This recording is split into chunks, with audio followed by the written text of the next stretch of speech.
ini ya, nggak terlalu kaku kan? Nggak. Selamat malam Pak Sri Rajasa. Malam, ya. Pak, izin Pak sebagai pengamat dari Intel, Ya.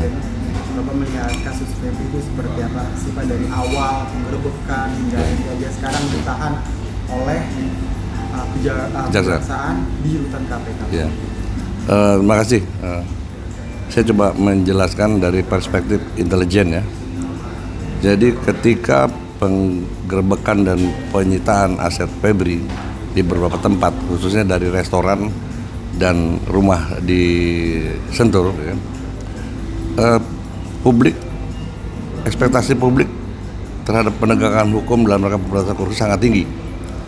Tapi ketika tiba-tiba polisi belum memeriksa Febri, kemudian kasusnya dialihkan kepada kejaksaan. Nah, ini menjadi publik tuh melihat bahwa penegakan hukum menjadi bias. Karena apa? Karena nampaknya bahwa ini penegakan hukum dalam pemberantasan korupsi sama sekali tidak mencerminkan bahwa penegakan hukum artinya tegak lurus terhadap keadilan masyarakat. Karena apa? Karena akhirnya saya menduga bahwa kasus Febri ini polisi hanya dalam rangka mengamputasi Febri aja, tidak dalam rangka membuka kasus korupsinya Febri. Sebenarnya ini kan menjadi satu hal yang aneh. Ini kan boleh dikatakan bahwa polisi ini dalam penanganan Febri pertama itu terjadi unlawful proses, ya. Artinya ada hukum yang terabaikan gitu ya, ada proses yang terabaikan. Nah, karena ini tiba-tiba diserahkan ke kejaksaan. Nah, dari sini saya melihat bahwa ini ada ketidakseriusan dalam rangka pemberantasan korupsi. Yang penting Febri dapat diamputasi untuk tidak jadi jaksa agung, kemudian juga tidak lagi berada di posisi jampisus. Karena bukan apa-apa. Ini kan kalau kita lihat kan konflik antara Febri dengan polisi ini kan sudah sejak lama. Nah, konfliknya, ya kan, mereka tuh coba saling menutupi, ya kan, bos-bos mereka yang selama ini dianggap melakukan illegal business gitu loh. Kita tahu bahwa sebelumnya Febri sudah nangkap Aseng, pengusaha tambang ilegal di Kalbar, yang diduga kuat melibatkan Kapolda Kalbar dan diduga juga ada anaknya Kapolri di sana. Ini kan kedua kasusnya Samintan. Samintan itu sudah ditangkap, diperiksa di KPK tapi lepas. Nggak lama kemudian diambil sama kejaksaan, ditangkap. Nah, di situ ada pengakuan juga bahwa ada keterlibatan pejabat negara, dalam hal ini Karyoto. Iya. Nah, dari sinilah mungkin mulai ada kegamangan dari pihak Polri. Ini nggak main-main nih kan. Artinya apa? Febri juga karena polisi juga udah punya datanya Febri sejak lama disikat, dan ini tanpa sepengetahuan presiden. Iya. Karena memang ada kemarahan presiden terhadap kasus ini karena dianggap mengganggu stabilitas dan kemudian menurunkan citra Indonesia di forum internasional. Nah, jadi menurut saya bahwa kasus Febri ini nantinya akan selesai tanpa ada pengungkapan kasus korupsi yang mendalam. Mungkin hanya berhenti di Febri dan Don Dito, itu aja. Padahal kasus Febri ini kan itu akan melibatkan orang-orang di atas. Khususnya dalam posisi Febri sebagai ketua Satgas PKH ya. Nah, disitulah banyak kejadiannya. Jadi saya sendiri mendapat informasi yang bisa dipertanggungjawabkan bahwa selama ini tidak ada pengusaha tambang dan sawit yang tidak mendapat teror dari Febri. Hampir semuanya, gitu loh.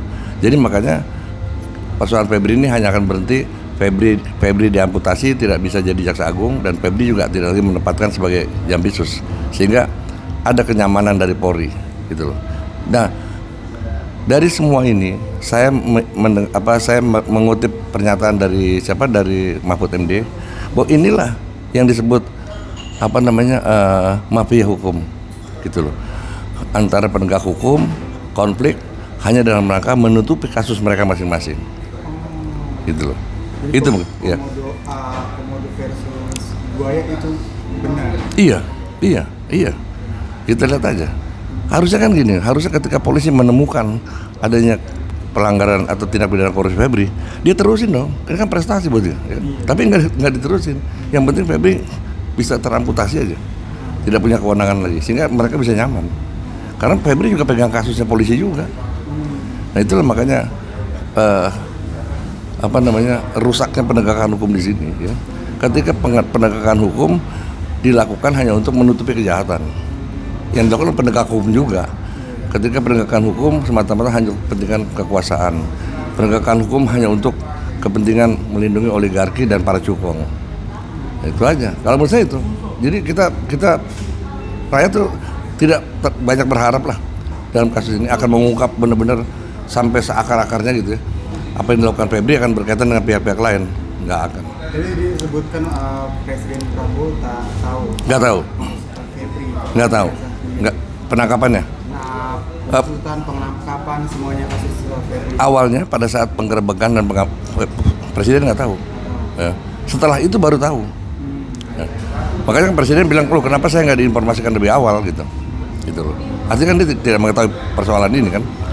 Juga mungkin Presiden juga minim informasi tentang konflik antara Febri dengan kepolisian, minim sekali saya pikir informasi itu. Jadi dianggap bagus-bagus saja. Bahkan Presiden kan sering kali menyampaikan kepada pihak pada forum-forum tertentu bahwa Febri itu hebat segala macam. Jadi di mata Presiden mungkin selama ini Febri berprestasi. Gitu.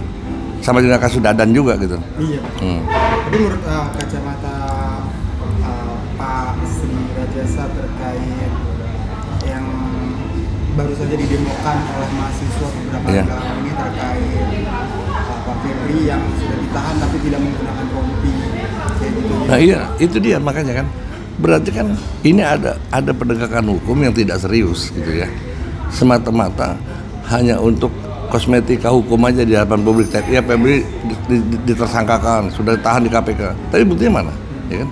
Nah, ini kan hanya untuk konsumsi publik bahwa ada proses hukum yang dilakukan. Tapi kenyataannya nggak ada. Nggak. Maka dari itu saya bilang, ya kan, artinya gini, publik akan kecewa melihat kasus ini nanti. Karena apa? Tidak akan terungkap kasus penegakan hukum dan mereka mengungkap kasus korupsinya. Nggak akan.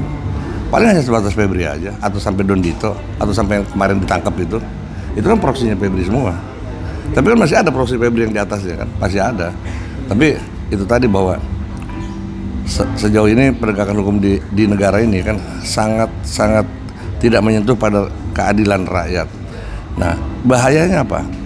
Ketika legitimasi publik terhadap penegakan hukum jatuh sampai titik nol, yang runtuh itu bukan institusi hukum, tapi negara ini bakal runtuh. Lu bayangin aja, ini akibat semua ini kan, kepercayaan internasional sama kita tuh ambruk banget, ya kan, dolar juga tetap naik, ya, iklim investasi juga orang takut seperti ini, ketika kejahatan itu ternyata dilakukan oleh aparat hukum sendiri, gitu loh. Lalu terkait artinya dalam kata lain, ini tuh berita tentang Febri itu akan minyak begitu aja? Iya, sama seperti kasus Firly, ya kan, kasus Firly tahu kan? Ketua KPK yang lalu, sampai sekarang dia juga sudah dinyatakan tersangka. Bahkan kasus Sylvester sendiri yang sudah dijatuhi hukuman juga nggak ditangkap. Nanti prosesnya akan begitu. Kita lihat aja. Kalau memang negara ini serius mau menegakkan hukum, Presiden merintahkan Kapolri dong, selesaikan dong. Karena dia yang mengawali kan. Tapi mana buktinya? Ya, Presiden membiarkan bahwa kasus ini diserahkan, itu kan bukan pelimpahan hukum, bukan, itu dialihkan. Karena pelimpahan bahwa polisi sudah melakukan proses hukum terhadap Febri, BAP apa nggak ada, sama sekali nggak ada, belum apa-apa. Kriminalisasi yang diakui Febri itu gimana Pak? Ya mungkin bukan bentuk kriminalisasi ya, artinya begini, Apa justru malah dilindungi? Iya justru dilindungi gitu ya, bahwa ini ketika Febri ini kan memang punya dosa ya, kejahatan korupsi. Jadi ketika ada tindakan hukum terhadap Febri itu bukan kriminalisasi, cuman persoalannya sekarang justru dilindungi, gitu loh. Tindakan kriminal yang dilakukan oleh Febri dilindungi justru. Iya, justru ini bukan kriminal. Kalau dikriminalisasi kan, Febri pejabat yang bersih apa ya kan, kemudian dikriminalisasi. Tapi berdasarkan data intelijen yang Bapak dapatkan, ada gak sih data akurat mengenai total berapa yang sudah dikantongi Febri dari hasil pemerasan tersebut, Pak? Wah, itu saya sih sendiri nggak. Tapi yang jelas ya, yang pasti lebih daripada itu. Lebih daripada yang kemarin, temuan kemarin. 500 miliar. Iya, lebih. Masih banyak yang belum diungkap. Ya, di hadapan. Contohnya kasus Jiwasraya. Kasus Jiwasraya itu aset yang disita oleh Febri sebagai penyidik, waktu itu masih penyidik kan. Itu 18 triliun. Saya bayangin. 18 triliun. Gila. Itu yang disita Febri ya. Nah, inilah yang dipertanyakan polisi juga dalam kasus ini. Termasuk masalah aset-aset yang disita Febri tidak transparan lelangnya. Itu 18 triliun. Bayangin coba. Dalam kasus Asabri sama Jiwasraya itu. Kemana? Yang gitu. Ya, itu dari bawah. Kalau kita bilang bahwa apa yang kita lihat dalam kasus penyerahan pengambilan aset oleh Polri sekitar 500 sekian, itu belum apa-apa. Yang jelas lebih dari itu kalau menurut saya yakin tuh kan. Sekarang